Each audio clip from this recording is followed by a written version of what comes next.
Hello everybody, and let's take a bump, talk about the top 10 wrestlers under 30. We're continuing our venture in this new year of 2025.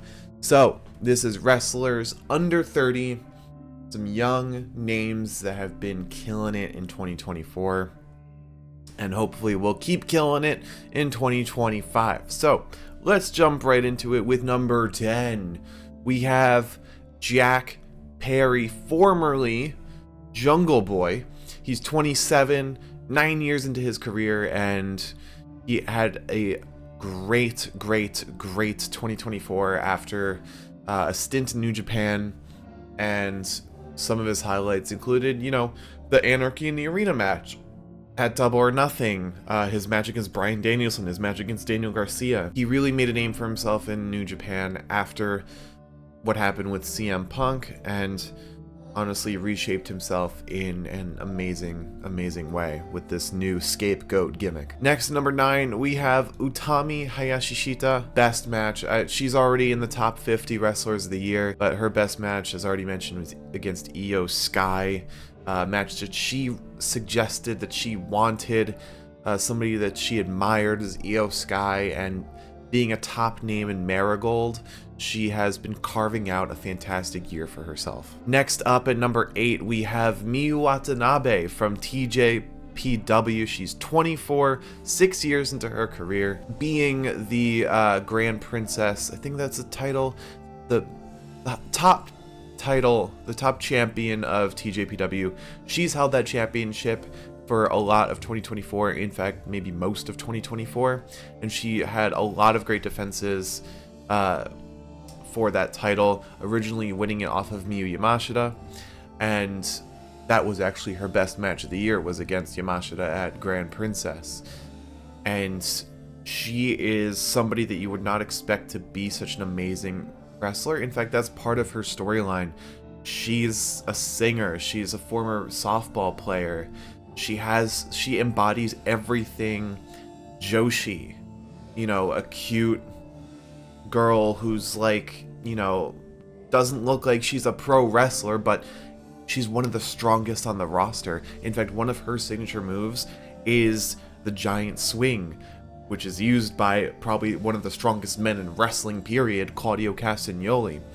And Miu Watanabe is she embodies the Joshi side, but she also can do everything that her stronger counterparts can do.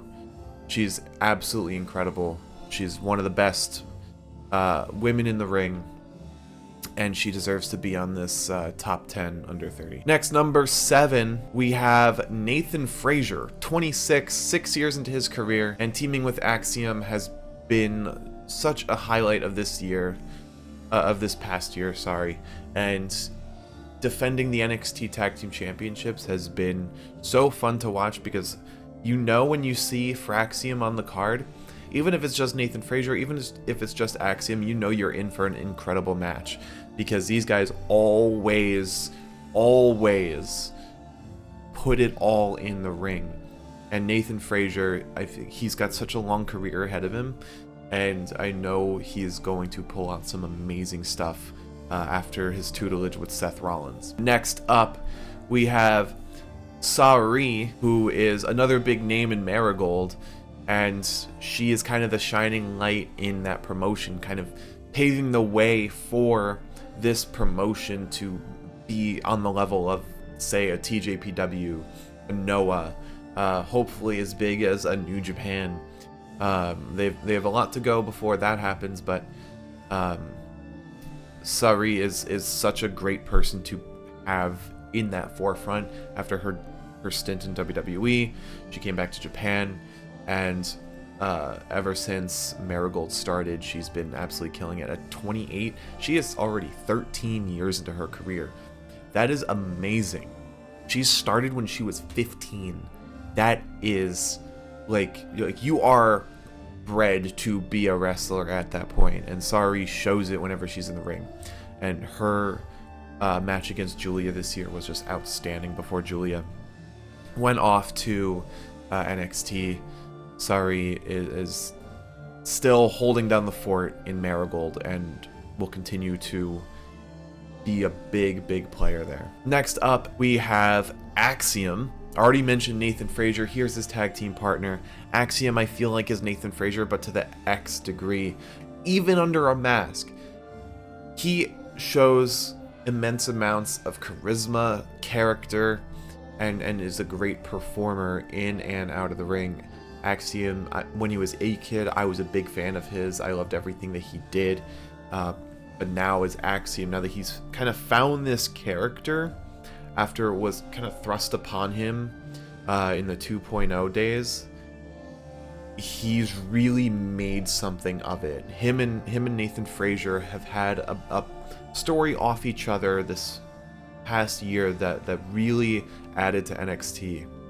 And similarly to Sori, he is 27 and is 12 years into his career, going on 13. So again, started at 15. This dude was made to be a pro wrestler, and it shows. Next up, we have at number 4, Daniel Garcia, 26 years old, 7 years into his career. He is somebody that is Mr. Reliable. Whenever he's thrown into any position, regardless of the quality of the writing, regardless of the position, who he's put with, he makes something of it. His story with Jack Perry was fantastic. When he had brief appearances with MJF, he made a lot of that. And his stuff with House of Black earlier this past year in January made for one of my favorite matches of the year, the Escape the Cage match. And Daniel Garcia being the TNT champion, I feel like is a fantastic move. Hopefully he can hold on to it for a while and make something of it. Similarly to what Jack Perry did with the TNT championship, or just that reign overall. I think Daniel Garcia has the potential to do so much, especially in how young he is. All right, next up at number 3, Ronbreaker, 26 years old, only 3 years into his career. He really showed that he has the blood in him, the wrestling blood. He's got that pedigree. Ronbreaker is outstanding. He's number 15 overall in the top 50 of the year. Braun is mixing it up with some of the best names in the world.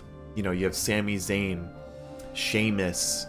He's put on some incredible matches along the way too, and he's also just getting started. 3 years into his career, and he's holding the Intercontinental Championship. He had the NXT Tag Team Championships. I feel like you could put him in the world champion scene, and although he might be kind of outclassed, he'd still manage to fit in. And it still feels like he's trying to grab his feet in his character, in the story. But even then, what he's managing to do is outstanding. So who knows what it's going to be like when he finally is on his feet with character and story, because where he's at right now, he is still killing it. All right, number 2, Konosuke Takeshita, at 29 years old, 12 years into his career. Takeshita is an all-timer, could potentially be a greatest of all time given a few more years. Takeshita is just outstanding. He is the person right now to be holding the International Championship and taking it across the world. Going to the Tokyo Dome with that championship and showing, like, he's a part of 3 promotions right now. Not just, freelance. He is signed to 3 promotions: DDT, AEW, and New Japan. So not only is he an outstanding athlete who puts it all in the ring, he is working himself. He is going hard everywhere. And finally, number 1, Kyle Fletcher, 25 years old, 10 years into his career, started at 15. Seems to be a running theme with these young wrestlers, but 25 years old, and the picture that he's painted for himself as a singles wrestler has just been outstanding. The Story he had with Will Ospreay was just outstanding. Made for one of the best matches of the year, him versus Ospreay. And like the way he's transformed as a character, as a performer over the course of 2024 has been amazing. I've always been a fan of Aussie Open, and Kyle Fletcher always seemed like, you know, a tag team guy. He always seemed like somebody who was a step below a singles performer, somebody who, you know, is nothing without his tag team partner, without Mark Davis. But 2024 showed that Kyle Fletcher can be way, way, way more than that. And like the way he showed off his aura in his gear, in his entrances, in the ring, his promos, he really embodied pro wrestling. He embodied drama. He embodied character. And being led by Don Callis, I feel like is the best thing for him right now, because it's giving him the best place to flesh himself out. And if he's already at this point 25 years old, he is going to have an amazing few years ahead of him, if not more than that, amazing decade.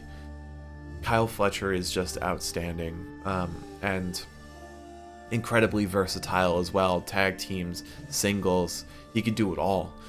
And he's going to be seeing himself in the world picture, I'm sure, in no time. The world title picture in no time. Because the way he was able to mix it up with Ospreay and in the Continental Classic, he is really showing himself. And Tony Khan would be stupid not to see that. I'm sure he does see that. Because already I could see so much ahead for Kyle Fletcher. And he deserves to be the number 1 wrestler under 30 of 2024 and the number 4 wrestler of 2024. So that's my list of top 10 wrestlers under 30 for 2024. Let me know who you think also deserves to be on this list. Who would you have put on under 30? And who do you look forward to seeing in 2025? Konosuke Takeshita won't be on the list. So it's gonna be different people next time. But thank you all for watching. Like, comment, and subscribe as always, and I'll see you in the next one. Bye-bye.